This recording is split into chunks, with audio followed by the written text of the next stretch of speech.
National Intel Report. I'm your host, Steve Elkins, and today's date is June 19th, 2023. And as promised in our second hour, Mr. Tom Compton from We Hold These Truths. He sent me over his itineraries, bullet points to cover tonight, 15 of them. I don't think we're going to get through all 15.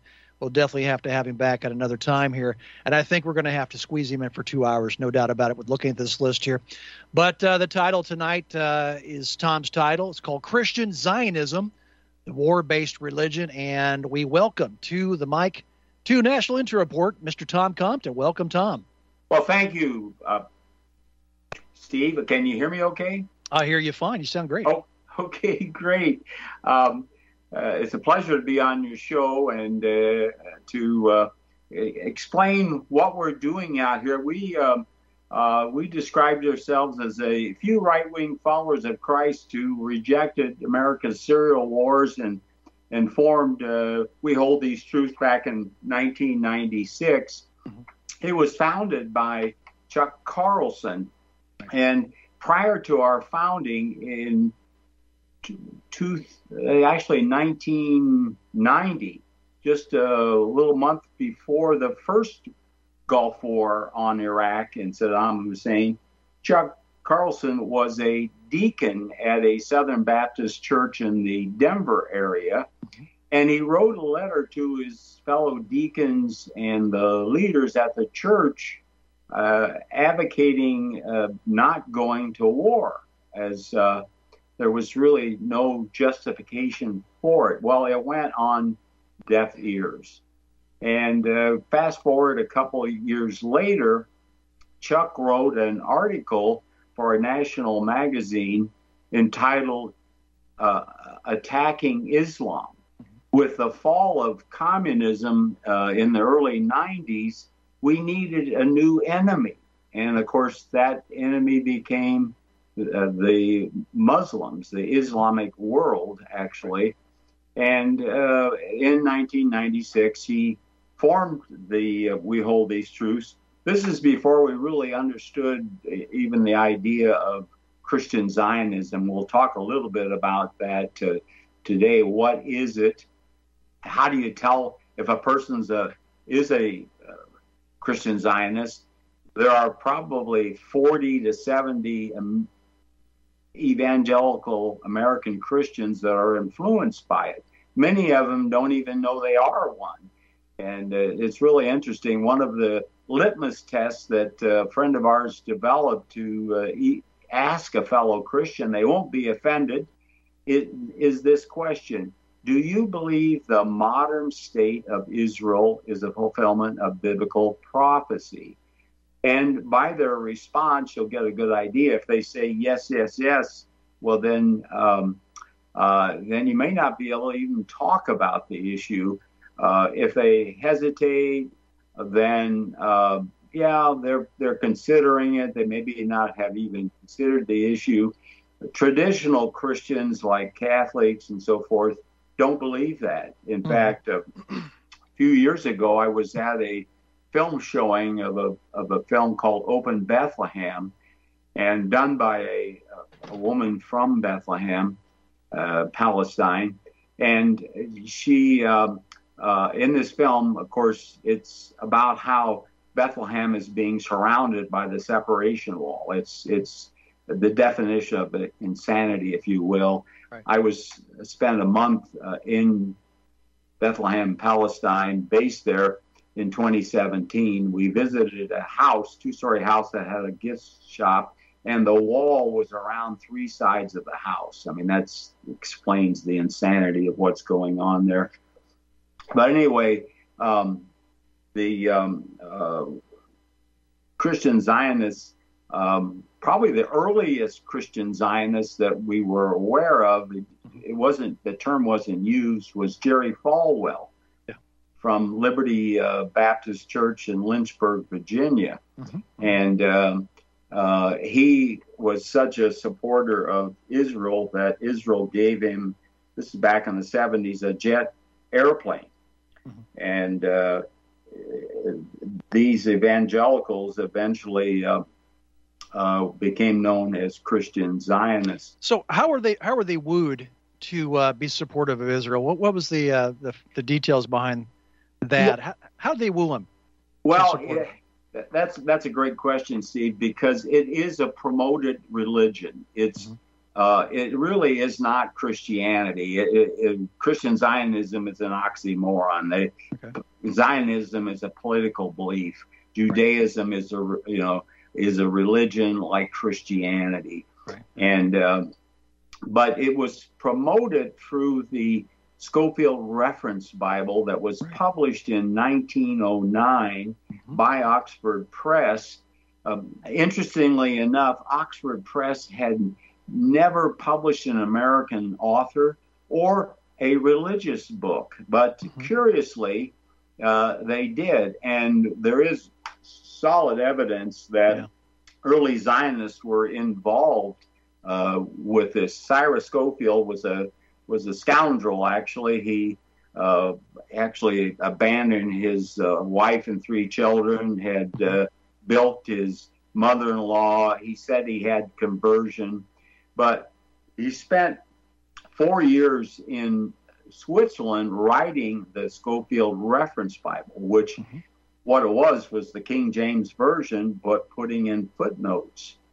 And a man named Samuel Untermeyer, who was a Zionist lawyer in New York City, got membership for the Lotus Club, a very exclusive club there Gentleman's Club in New York, for Cyrus Scofield. And like he said, he spent 4 years writing these notes in Switzerland. So he had funding and so forth. And we see this, with the Zionists looking for a place to put their, to move, and of course, ultimately was Palestine. And most people here probably listening know about the Balfour Agreement in 1917. And there were Zionists involved in getting the United States into the First World War. Right. And so we as followers of Christ are not against, we're not pacifists. We believe in defense and that type of thing of our country. But these wars we were dragged into Second War. All these wars are in no sense defensive, and wars of conquest and commerce. I call it. Yes, and we've been doing this for almost 150 years. You look at the Philippines and the Spanish War there, and remember the Maine and all those things that the false flags that went on over all those years. But getting back to Christian Zionism, it was after it was published by Scofield or by Oxford Press, it was promoted in evangelical churches. And, it was a relatively new movement called dispensationalism, and we really can't get into the details. It was started by a guy named John Nelson Darby, the Plymouth Brethren. He was from Ireland. And basically, Cyrus Scofield consolidated the notes, and he passed away, I think, about 1921. But they kept his name, Scofield. They made several revisions, and even I think the last one was 1967. They still had Cyrus Scofield as the editor of it. Of course, he was long passed away. But in that they said in the footnote in Genesis 12:3, where God gives the promise to Abraham, and they actually talk about if you oppose this, you're anti-Semitic. It's quite amazing. What I would invite people to do, Steve, rather than getting in some of these details, is be sure to go to our website, whtt.org, whtt.org, and watch our award-winning film, Christian Zionism, the Tragedy and Turning. And we're quite proud of it because we won an award at the Amar Popular Film Festival in Tehran, Iran in 2014. It's only 29 minutes. You can watch it for free. And anyway, you'll understand more about Schofield and how it was promoted in that documentary there. But it was promoted widely through these evangelical churches. The typical, like I said earlier, the mainline churches, Catholics. I once asked the bishop here in Phoenix our magic questions. Do you believe the modern state of Israel is a fulfillment of biblical prophecy? And his response was not unsurprising. He said, well, many Jews believe that. And of course, millions of evangelical Christians believe that to some degree. They've been blinded by these theological ideas. It's so held widely. Most followers of Christ, what I like to call myself, problem is, and we'll talk about some of these Christians give Christianity a bad name. I'd like to quote Mahatma Gandhi. He said, I like your Christ. I do not like your Christians. Your Christians are so unlike your Christ. And we'll give some examples here of what we're talking about. I know that one of the things that you wanted to talk was my point about Richard Land. But before I start on that, in 2002, Chuck Carlson made a trip into Israel and went into Gaza. He had contacts there, and he actually did interviews with people, and he had a video camera and recorded a rocket attack. He was staying in a Southern Baptist facility. They were pulling out of Gaza, and he videoed a rocket attack. There were Apache helicopters above. They killed 4 Palestinians, 40 were wounded. And of course, the only way people found out about it is when he came back. Certainly, there's been more information about what's going on there. Of course, we know it's one-sided on the Israel side. They're always defending themselves. We don't hear anything lately at all. I never hear about any rocket attacks. I hear nothing what's going on in that area these days. I think I can only assume that the mainstream media is covering up all this. This is probably happening on a daily basis, I assume. There was a recent attack, a 5-day attack on Gaza. In fact, when Chuck was there, he visited a Baptist church, which in Gaza, that was next to a mosque. And in fact, the day after the attack, he went and took pictures of the funeral procession there. And we get so distorted on what comes out of there, and Americans are blinded. Typically, let's say an American tourist visiting the Holy Land. They generally go on tours that are run by Israelis. So they're not going to get any information on what's happening to the Palestinians. And so if they go to Jerusalem, where you have the Church of the Nativity, where it was supposedly where Jesus was born, why they go to the separation wall gate. The bus will go through, and then a Palestinian guide will get on. He can't say anything about what's going on there because he'll lose his job. They go to the holy site, and then they may get some souvenirs, and then they leave. And so this concept that I learned about, these tourists go see the dead stones, like the Church of the Nativity, Church of the Holy Sepulchre in Jerusalem, where the grotto where Jesus was buried. And so they don't see the living stones. The living stones are the Palestinian Christians that live there in the Holy Land. And there are more Palestinian Christians than there are Messianic Jewish Christians. There are maybe about 50,000 Messianic Jewish Christians. And it's less than 2% of all Israel are Christians. So you've got mostly Jews in Israel itself, and Muslims there. 17, I think, % of Israel is Arab or Palestinian. They are the citizens. They suffer under 65 discriminatory laws, and of course there's a military occupation in the West Bank of Palestine. So it's really, as even Bob Simon, who passed away a few years ago, of CBS News, described back in 2012, Gaza was the largest open-air prison, and he even said that, the two-state solution was dead back then. But anyway, after that, Chuck started talking, about the issues. We were able to speak to at mosques.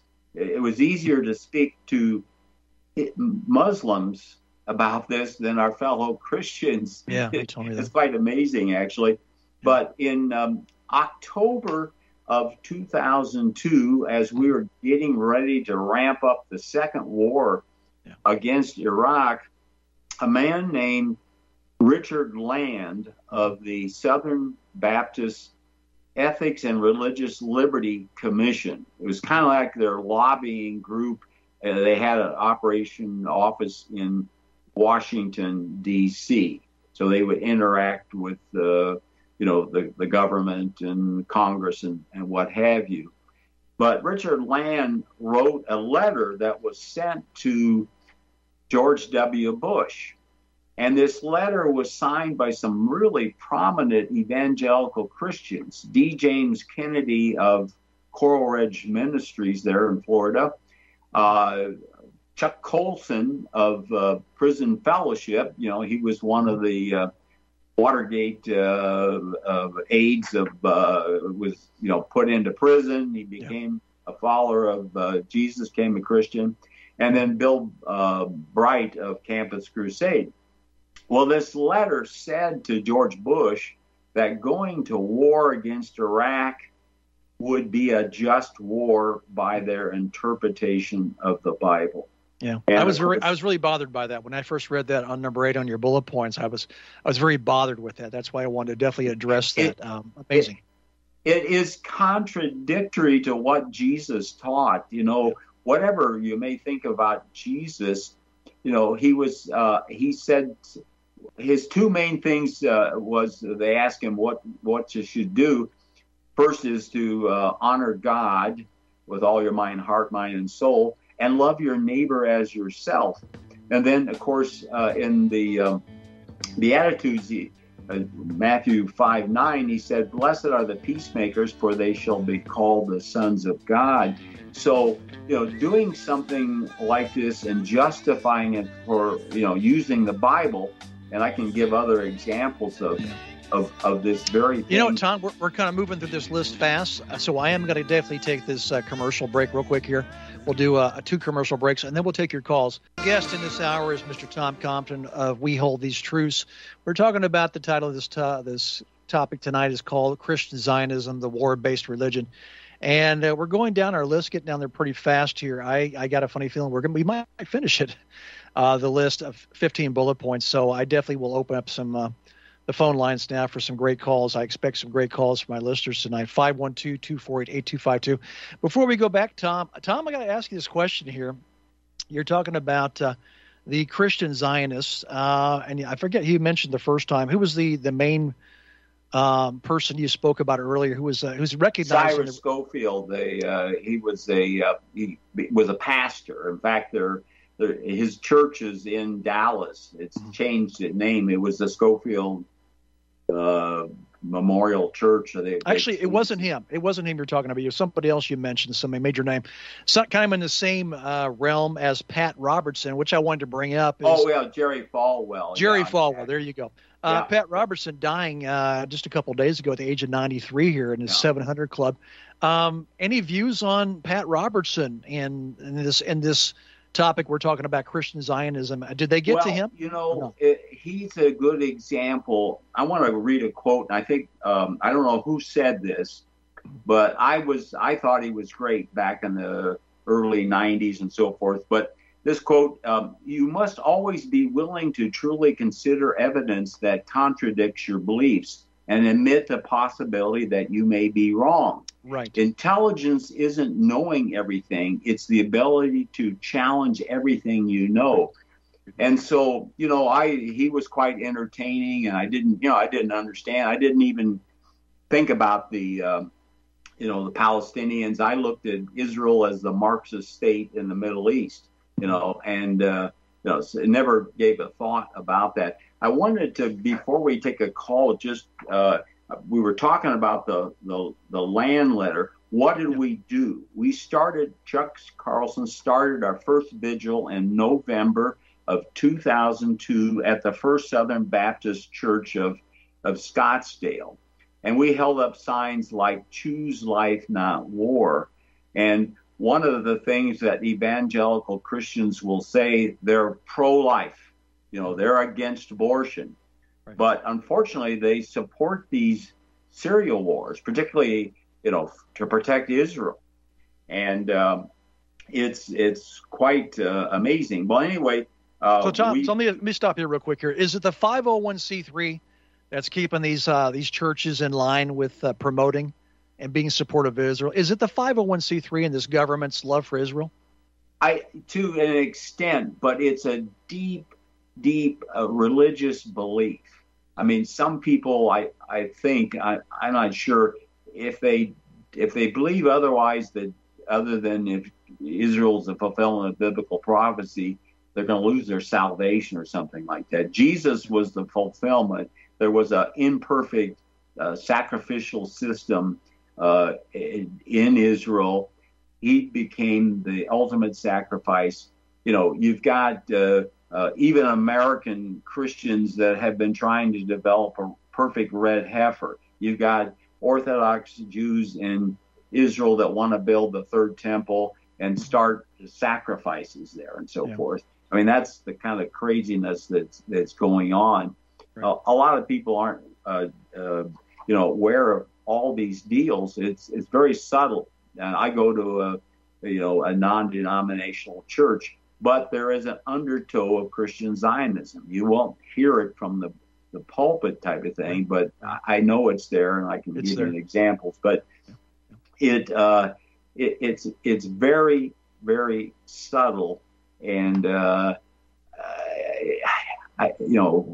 we, in some respects, we feel like we have not accomplished a whole lot affecting people. But unfortunately, it's, one person comes out of insanity one at a time. You don't want the situation one leaves insanity, one enters insanity. You don't want a 1-for-1 ratio here, or a 1-to-2 ratio. One leaves and two enter the insanity realm. We got our first caller here tonight, Tom. Let's go ahead and take this call. I'm sure it's for you. Lynn and Maryland, you're on with Tom Compton. Yes. Thank you, Steve. Thank you, Mr. Compton. Everybody, you need to go to the website. Now, remember, I haven't been online since 2017. WHTT is the best website on the planet. I have to tell you. Israel is the hardest thing in the world to research. I researched all sorts of stuff. You get stuff that's biased one way or another, and your website is amazing. Lynn, we got a little commercial break here. I want you to stay on and give your question to Mr. Tom Compton. Okay, stay great. on. Thank you. Thank you very much. And we return back to the phones with Lynn and Maryland with her question for Tom Compton. Lynn, are you still there? Yeah, I am. Thank you so much, right. Steve. Okay, Shoot, and the other thing, like you were talking about the Scofield Study Bible, they give it free to all the seminary students. But one of the things is, like, the Southern Baptist Convention wasn't against abortion. The whole thing started like around the Council for National Policy brought Ronald Reagan in and then what I found was the family, and Jeff Charlotte has written 2 great books, one The Family and the other On C Street. This thing not only infiltrated all the churches, but it's taken over our government. So thank you. God bless you for your ministry. I'm not even sure what to ask except just to say bless your heart, and thank you, because this has just totally turned Christianity upside down in the past 30, 40 years. It's infiltrated everything. You got weird rapture theories. You got Christians believing all kinds of hooey. Yes. And it's just frightening. It's so frightening. So thank you. Thank you, Steve. I hope you do have Mr. Compton on again, and bless his heart. Well, thank you, Lynn. Oh, my gosh. I don't know what to say. It's interesting. There is some changes. Just an interesting anecdote at my church. In fact, when my wife passed away over 6 years ago, the senior pastor wouldn't talk to me because we had conducted some vigils out in front of the church. I won't go into details, and he knew what I would talk about. But anyway, I went to see our outreach pastor, who turns out to be a graduate of Dallas Theological Seminary. And the first thing I did was ask him our magic question: do you believe the modern state of Israel is a fulfillment of biblical prophecy? And he said no. And what he said, they were on their third generation of professors there, and there were students who were asking questions. And in fact, one of the theological seminary professors wrote a book called "The Kingdom Is Now." These dispensationalists tend to be futurists. It's all in the future, and the point that Jesus, died, and he's here in spirit with the help of the Holy Ghost. And so there even is change there. We noticed at the Southern Baptist Convention in 2017, their annual meeting here in Phoenix. We were actually there to greet them and hand out flyers. And the interesting thing, the Richard Lamb that I talked about early, from the Ethics and Religious Liberty Commission, was replaced by a man named Dr. Russell Moore.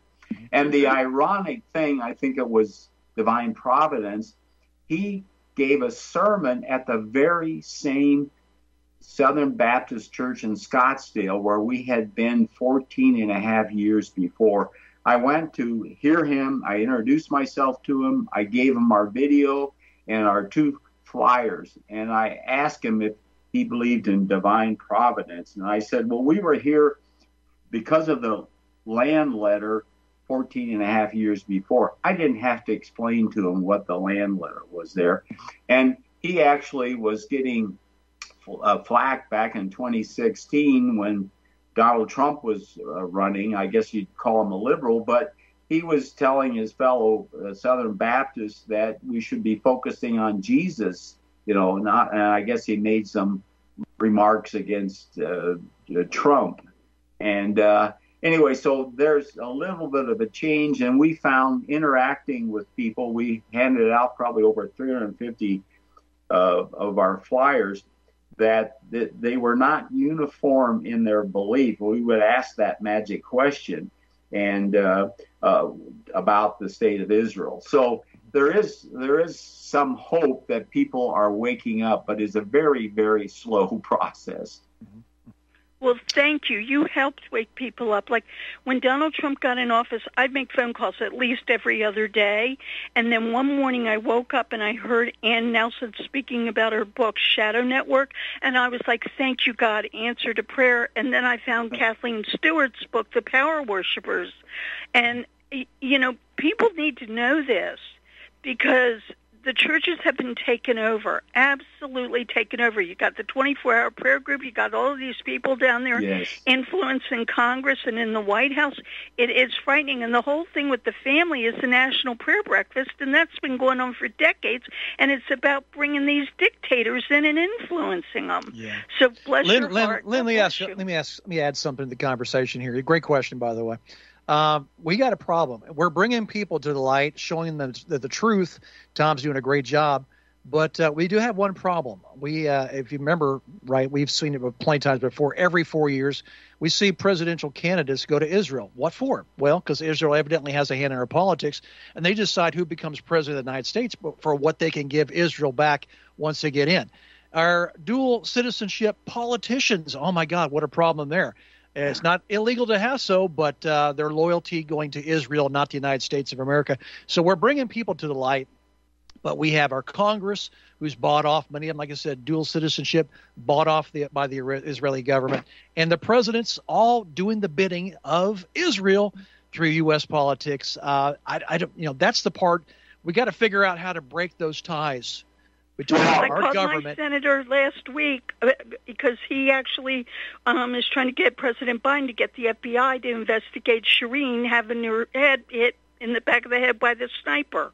Because the FBI is not investigating it. AIPAC has too much power over this nation. Well, to address that, Israel is really literally committing national suicide.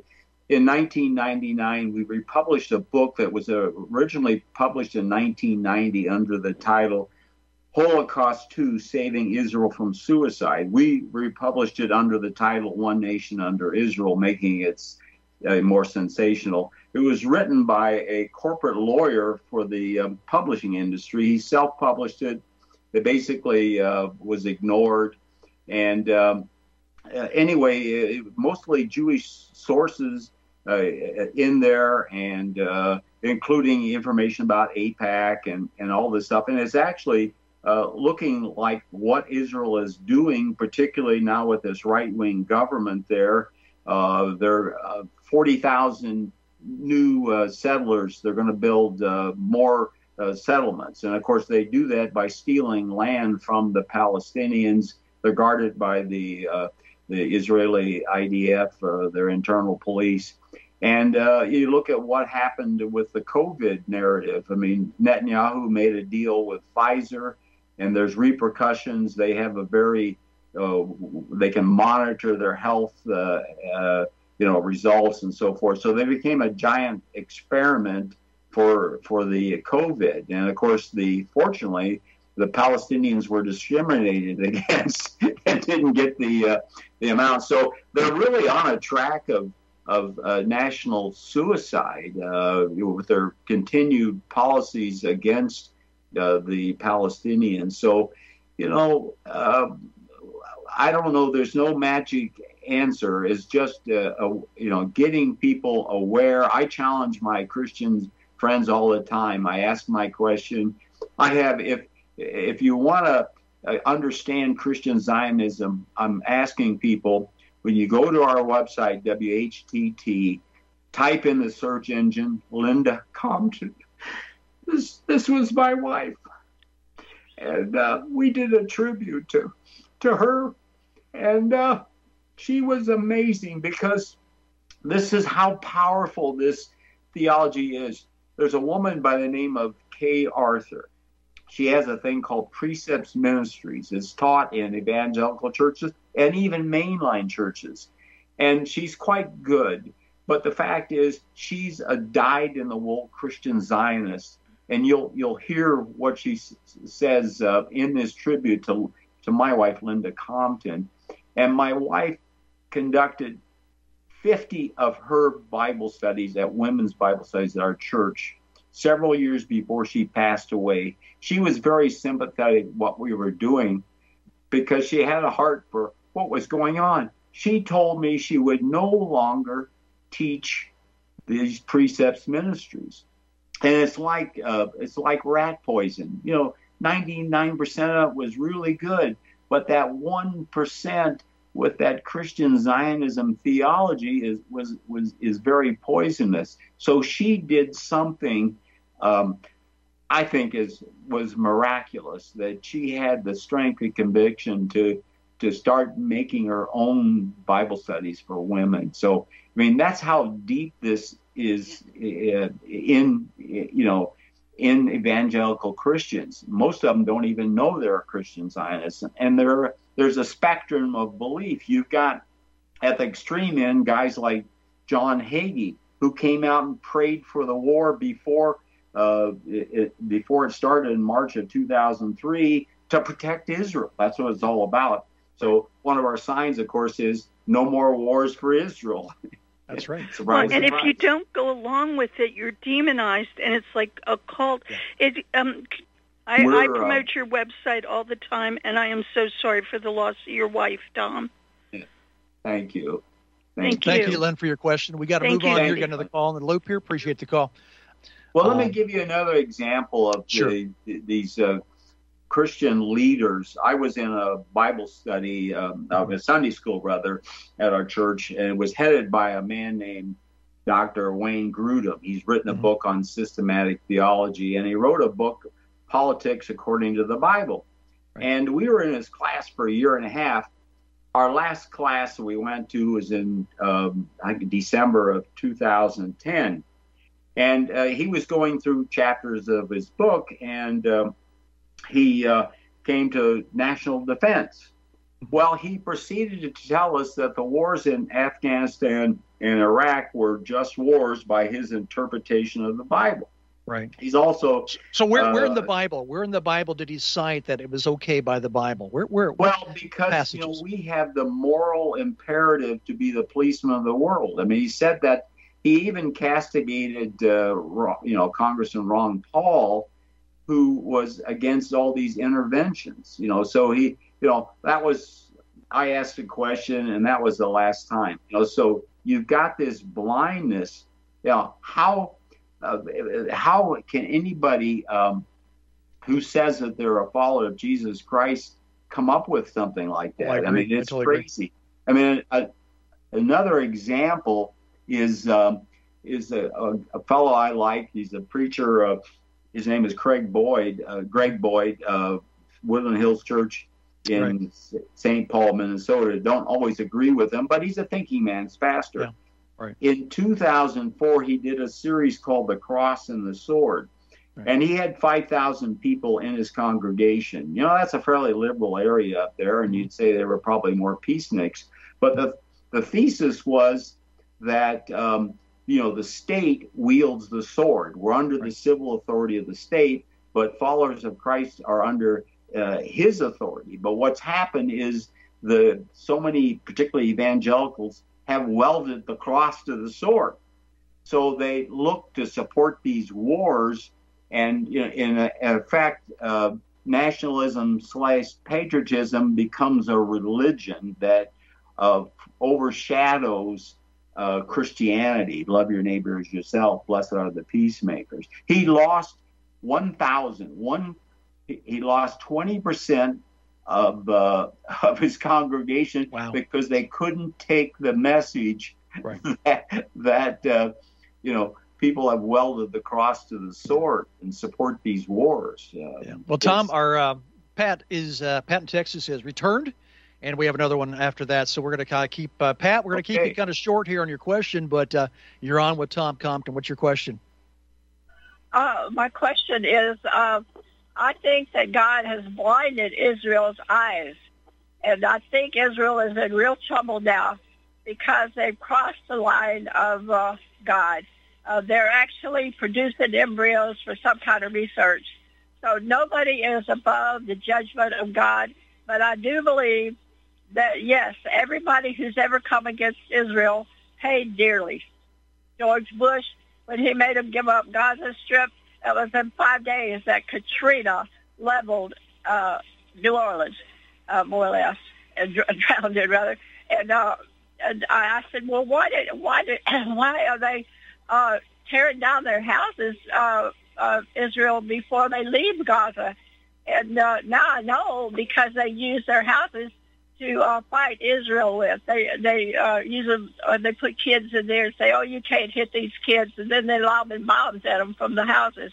But back then, I remember when that Katrina happened, people had to leave. They couldn't stay, and flooded everywhere, and they were writing on their houses, "Do not raise."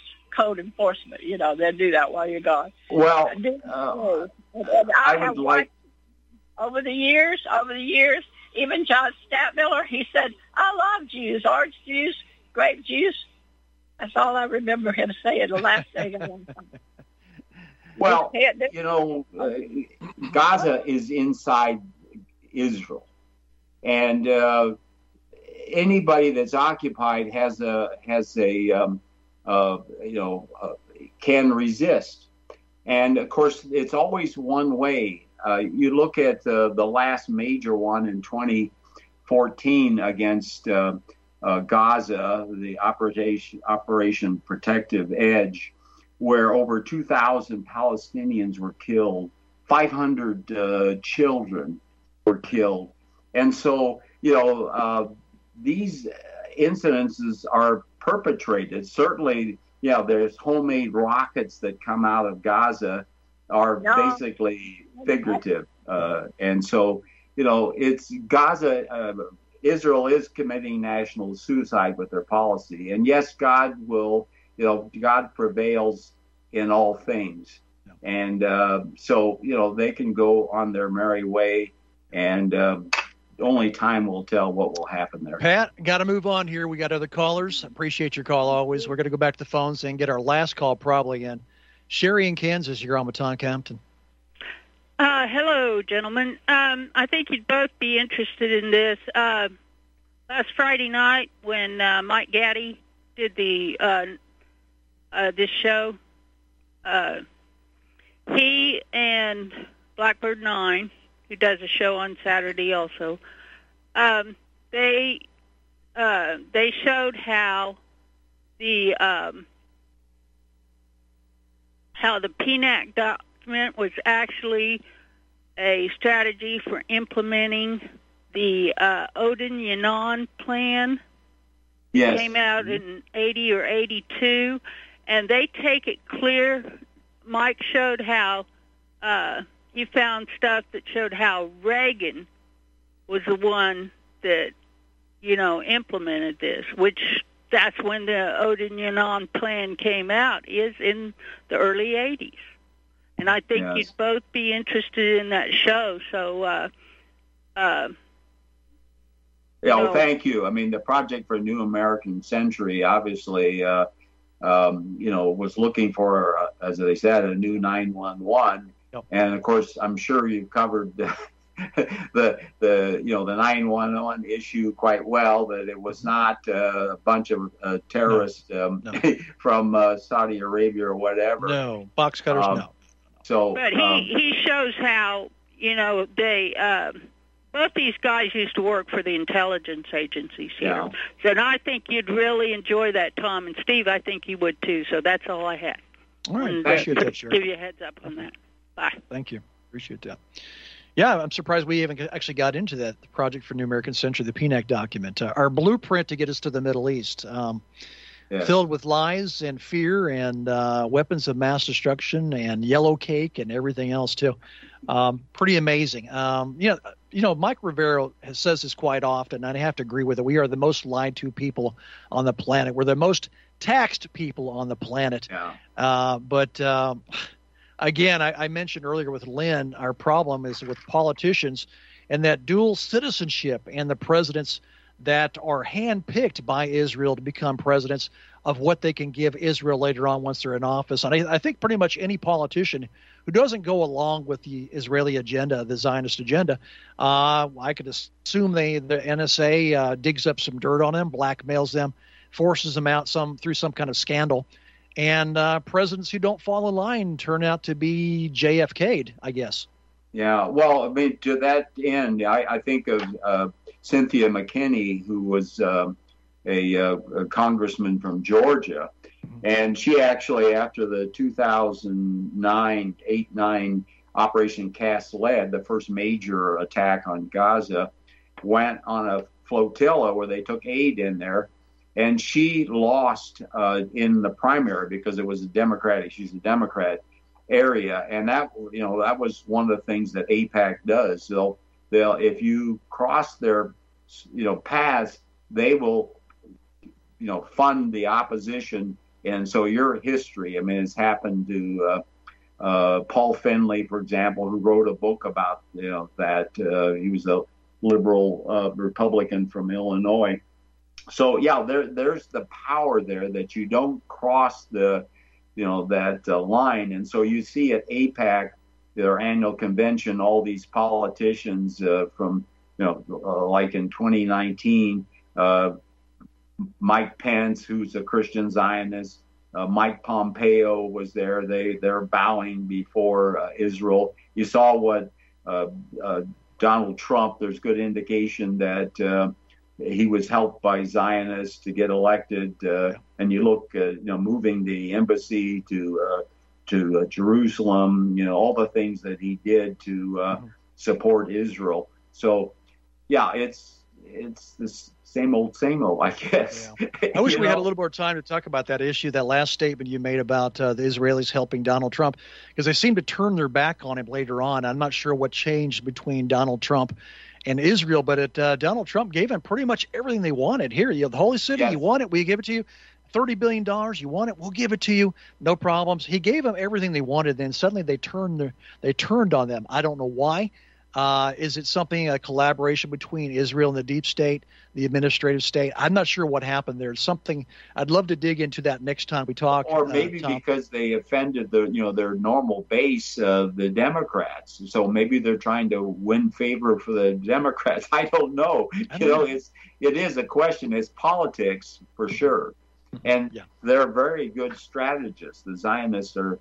And, maybe only a third of Jews. I mean, the encouraging thing that I see and we see are Jewish groups. And we've even been at one of our vigils in front of a synagogue in San Francisco where we had some Jewish Voice people, Jewish Voice for Peace, join us. And there was another group of young people called If Not Now, of young Jews that were pushing back against what's happening in Israel. Tom, there's our music that completes our show this evening. Okay. I'm back again on my show Sunday, Off the Beaten Path. Thank you, Tom Compton. We will definitely have you back. Your website, real quick. What's your website again? WHTT.org. We hold these truths. Thank you very much again. Thank you for listening. Health, happiness, and safe travels, everyone. We will talk again. Good night. Blessings.